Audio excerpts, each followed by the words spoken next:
नमस्कार, आप देख रहे हैं मिरर मीडिया। आपके साथ मैं हूं हिना मेहता। राजधानी के साथ साथ कोयला राजधानी में भी छात्रों का उग्र प्रदर्शन देखने को मिला। नीट परीक्षा में कथित पेपर लीक और धांधली के विरोध में धनबाद में छात्रों का गुस्सा सड़कों पर फूट पड़ा। रणधीर वर्मा चौक पर एआईसीए के बैनर तले सैकड़ों छात्र छात्राओं ने प्रदर्शन किया, जहां इस दौरान आजादी आजादी के नारों ने सबसे ज्यादा ध्यान खींचा। प्रदर्शनकारियों का कहना था कि उनका नारा किसी राजनीतिक संदर्भ में नहीं, बल्कि पेपर लीक से आजादी और निष्पक्ष परीक्षा व्यवस्था की मांग को लेकर है। छात्रों ने केंद्रीय शिक्षा मंत्री धर्मेंद्र प्रधान का पुतला भी फूंका और एनटीए को भंग करने की मांग की। बता दें कि देश भर में नीट परीक्षा में कथित पेपर लीक को लेकर विरोध जारी है। परीक्षा प्रणाली में लगातार हो रही परेशानियों को लेकर छात्रों में काफी आक्रोश देखने को मिला। क्या कुछ कहा उन्होंने, आइए आपको सुनाते हैं। में एजुकेशन को हमारी सरकार ने अपना फंडामेंटल राइट बनाया था आर्टिकल 21A के अंदर, लेकिन क्या आज हमारे देश में एजुकेशन एक अपना फंडामेंटल राइट है? नहीं है।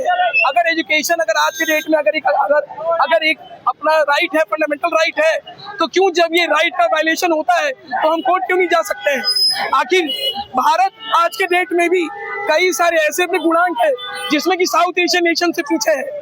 आज बांग्लादेश, म्यांमार हमसे कितना पीछे है, बट ह्यूमन डेवलपमेंट इंडेक्स में, एजुकेशन में हम उसके बराबर हैं। और हमें कहाँ होना चाहिए? हमें होना चाहिए यूरोप के बराबरी में। आज प्रोटेस्ट क्यों कर रहे हैं? ये प्रोटेस्ट इसलिए है क्योंकि हम हमारे एजुकेशन मिनिस्टर का इस्तीफा मांग रहे हैं, वो भी मॉरल ग्राउंड्स पे। हमारा देश वो देश रहा है जहाँ पे पहले भी नेताओं ने मॉरल ग्राउंड्स पे इस्तीफा दिया है, चाहे वो हमारे देश के डॉक्टर बी आर अम्बेडकर रहे हो।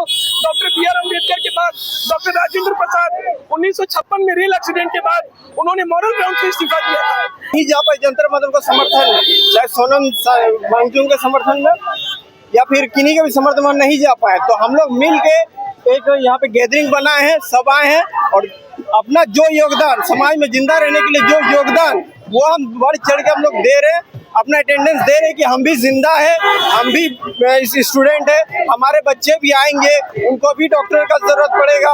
हो सके 5-10 साल बाद हमारा ऐसा स्वस्थ ना रहे, हमें डॉक्टर का जरूरत पड़ेगा ही पड़ेगा। अब डॉक्टर का जरूरत पड़ेगा ही। आज अगर इस सिस्टम को नहीं सुधारा जाए, ऐसे पेपर लीक को नहीं सुधारा जाए, तो हम आप किसी जितने भी सबको डॉक्टर का जरूरत है। और सिर्फ डॉक्टर, लॉयर, इंजीनियर, हर कोई एक ही चीज से बनता है, एजुकेशन से। अब वो एजुकेशन अगर सही नहीं रहा तो ना हमारा घर ठीक से बन पाएगा, ना हमारा कोर्ट में काम हो पाएगा, ना किसी तरह का जो हॉस्पिटल में इलाज हो पाएगा। साल भर मेहनत करते हैं और इस तरह से पेपर लीक हो जाता है। बताइए, क्या हम ये मेहनत जो साल भर करते हैं वो दोबारा करने के लिए पढ़ते हैं?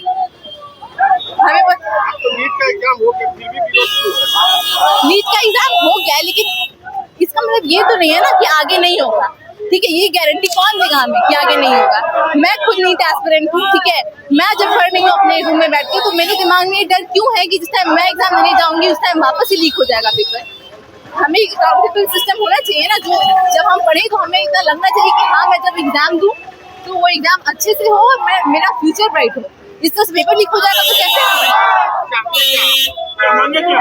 हमारा यही मांग है कि हमारा एजुकेशन मिनिस्टर थोड़ा अकाउंटेबिलिटी ले, थोड़ा रिस्पॉन्सिबल बने, बच्चों को ये एश्योरेंस दिलाए कि जो एग्जाम सिस्टम चल रहा है वो फेयरली कंडक्ट हो, एग्जाम फेयरली कंडक्ट हो, ठीक है, एग्जाम पेपर चेकिंग ढंग से हो और ये सब चीज का वो अकाउंटेबिलिटी है। सामने आके बच्चों को बताएं, सब वो जो क्वेश्चंस कर रहे हैं बच्चे, उनका जवाब